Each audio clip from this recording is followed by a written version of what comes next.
Assalamualaikum warahmatullahi wabarakatuh. Halo teman-teman, selamat datang di channel Teman Belajar. Di video kali ini, kita akan membahas salah satu materi SKB CPNS Satpol PP atau P3K Teknis untuk Tenaga Trantibum Linmas, yaitu Undang-Undang Nomor 23 Tahun 2014 tentang Pemerintahan Daerah.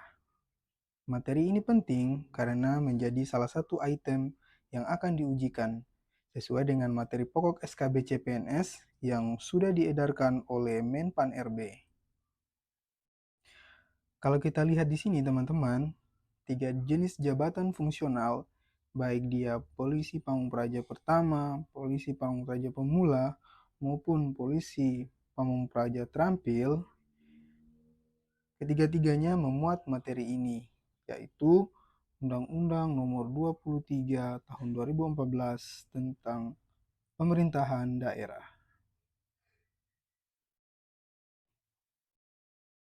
Oke, tanpa berlama-lama, berikut soal dan pembahasannya.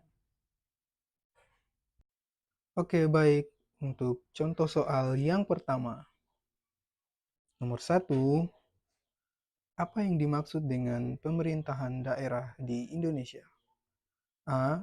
Penyelenggaraan urusan pemerintahan oleh pemerintah pusat. B. Penyelenggaraan urusan pemerintahan oleh pemerintah daerah dan DPRD berdasarkan asas otonomi dan tugas pembantuan. C. Penyelenggaraan urusan pemerintahan oleh DPRD saja.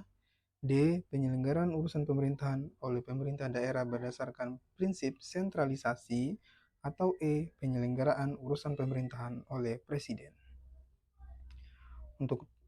Untuk menjawab soal nomor 1, kita bisa melihat dasar yang sudah saya jelaskan sebelumnya, yaitu Undang-Undang Nomor 23 Tahun 2014 tentang Pemerintahan Daerah, di mana berdasarkan undang-undang tersebut dijelaskan bahwa yang dimaksud dengan pemerintah daerah di Indonesia adalah penyelenggaraan urusan pemerintahan oleh pemerintah daerah dan DPRD berdasarkan asas otonomi dan tugas pembantuan.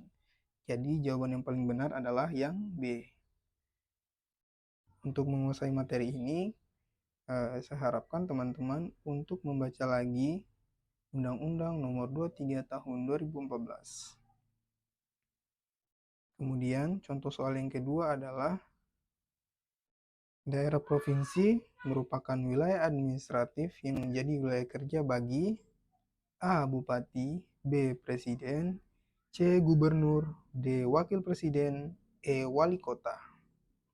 Kembali lagi, berdasarkan Undang-Undang Nomor 23 Tahun 2014 tentang Pemerintahan Daerah, di situ dijelaskan bahwa pemerintahan negara Republik Indonesia atau daerah Republik Indonesia terbagi atas daerah-daerah provinsi, yang tiap-tiap daerah provinsi itu dibagi lagi atas daerah kabupaten dan kota, dan tiap-tiap daerah tersebut memiliki pemerintahannya masing-masing.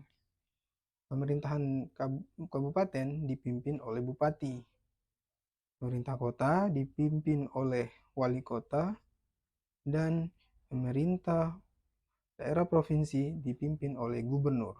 Jadi, untuk soal nomor 2, daerah provinsi merupakan wilayah administratif yang menjadi wilayah kerja bagi, jawabannya adalah C, gubernur. Oke, untuk contoh soal selanjutnya. Nomor 3, urusan pemerintahan kongruen dibagi antara pemerintah pusat dan daerah provinsi serta daerah kabupaten kota. Urusan pemerintahan yang termasuk dalam kategori ini adalah, untuk menjawab soal ini, teman-teman harus kembali membaca Undang-Undang Nomor 23 Tahun 2014 tentang Pemerintahan Daerah. Berdasarkan undang-undang tersebut, pembagian kekuasaan pemerintahan di pemerintahan Republik Indonesia itu ada 3, yaitu urusan pemerintahan absolut, urusan pemerintahan kongruen, dan urusan pemerintahan umum. Baik, kita lihat opsinya. Yang pertama adalah politik luar negeri.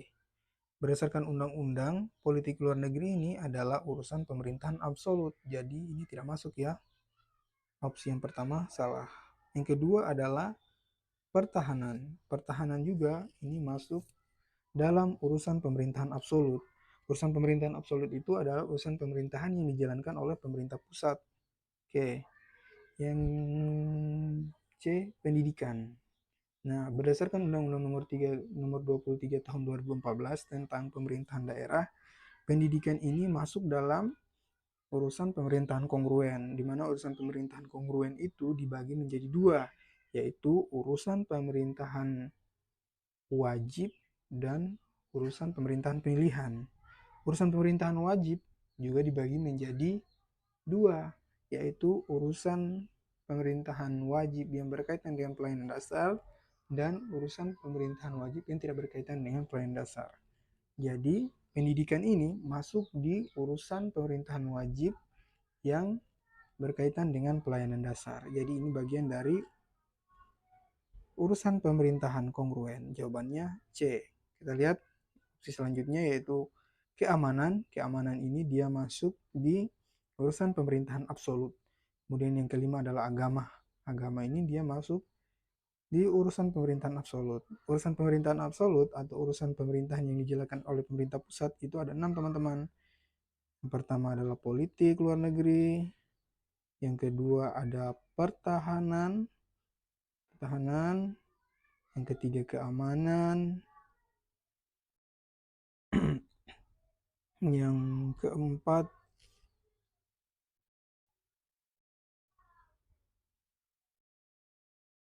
keempat ada justisi. Yang kelima ada moneter dan fiskal. Dan yang keenam ada agama. Begitu teman-teman. Jadi jawaban yang paling benar adalah pendidikan.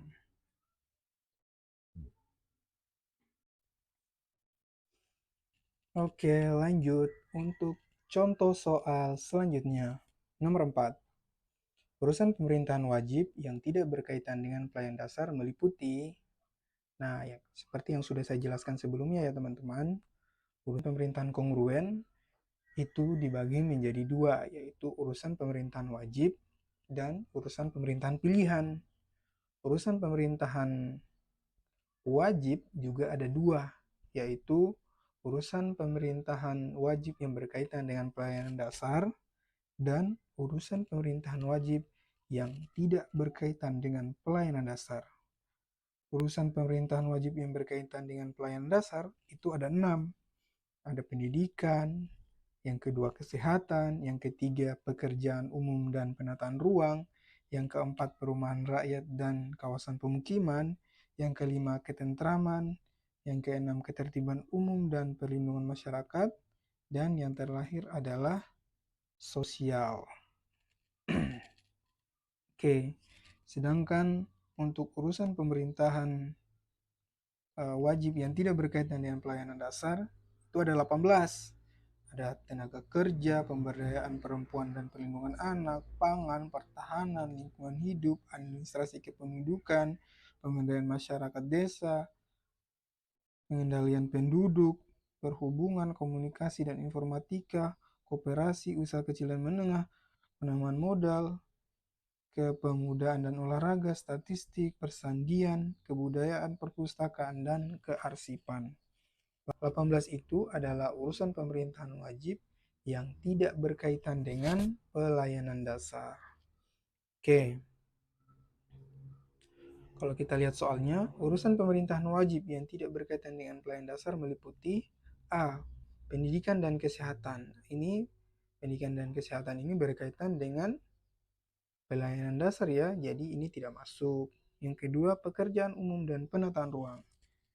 Pekerjaan umum dan penataan ruang itu juga bagian dari urusan pemerintahan wajib yang berkaitan dengan pelayanan dasar, jadi ini juga tidak masuk. Yang ketiga, pemberdayaan perempuan dan perlindungan anak. Nah, ini adalah urusan pemerintahan kongruen yang tidak berkaitan dengan pelayanan dasar. Jadi, jawabannya adalah yang C. Kalau kita lihat lagi, untuk yang D, ketentraman dan ketertiban umum perlindungan masyarakat itu juga berkaitan dengan pelayanan dasar, jadi salah. Yang terakhir itu yang bagiannya itu sosial juga salah ya, karena itu juga berkaitan dengan pelayanan dasar. Oke, soal selanjutnya. Kepala daerah di Indonesia terdiri dari gubernur, bupati, dan wali kota. Siapakah yang bertanggung jawab kepada presiden melalui menteri dalam negeri dalam hal ini pelaksanaan urusan pemerintahan di tingkat provinsi? Berdasarkan Undang-Undang Nomor 23 Tahun 2014, seperti yang sudah saya jelaskan sebelumnya di soal yang pertama, bahwa Indonesia itu terdiri dari daerah provinsi-provinsi, di mana daerah-daerah provinsi itu dibagi atas daerah kabupaten dan kota yang masing-masing daerah tersebut mempunyai pemerintahannya masing-masing. Jadi kalau untuk daerah kabupaten dia dipimpin oleh bupati, daerah pemerintah kota dipimpin oleh wali kota, dan pemerintah provinsi dipimpin oleh gubernur. Jadi yang bertanggung jawab kepada presiden melalui menteri dalam negeri dalam hal pelaksanaan urusan pemerintahan di tingkat provinsi, jawabannya adalah yang B. Jawabannya adalah yang B, gubernur. Mudah ya? Sangat mudah. Oke. Soal selanjutnya nomor 6. Fungsi utama Dewan Perwakilan Rakyat Daerah DPRD adalah A. Menyusun anggaran negara, B. Melaksanakan pemerintahan daerah, C. Fungsi legislasi, fungsi anggaran, dan fungsi pengawasan, yang D. Mengelola keuangan daerah, yang E. Memilih kepala daerah. Oke, berdasarkan Undang-Undang Nomor 23 Tahun 2014, di situ sangat-sangat jelas disebutkan bahwa fungsi utama dari Dewan Perwakilan Rakyat Daerah itu adalah fungsi legislasi, fungsi anggaran, dan fungsi pengawasan. Jadi jawaban yang paling benar adalah yang C. Mudah ya. Yang terakhir, untuk soal yang terakhir nomor 7. Pembentukan daerah provinsi, kabupaten, dan kota di Indonesia ditetapkan dengan A. Keputusan kepala daerah, B. Undang-undang, C. Peraturan daerah, D. Peraturan presiden, atau E. Keputusan menteri dalam negeri. Jadi, berdasarkan Undang-Undang 23 tahun 2014 tentang pemerintahan daerah lagi, bahwa pembentukan suatu daerah, baik itu provinsi, kabupaten, kota, itu semua-muanya ditetapkan melalui undang-undang. Jadi jawabannya itu adalah yang B. Oke. Cukup banyak ya 7 nomor. Oke teman-teman, terima kasih sudah menonton video ini sampai akhir. Semoga pembahasan soal yang kita bahas kali ini bermanfaat dan bisa membantu kalian dalam memahami materi lebih baik. Jangan lupa untuk like, share, dan subscribe supaya kalian tidak ketinggalan video menarik lainnya. Kalau ada pertanyaan atau hal yang belum jelas, tulis di kolom komentar ya. Saya akan dengan senang hati menjawab. Sampai jumpa di video berikutnya. Semangat belajar dan sukses selalu.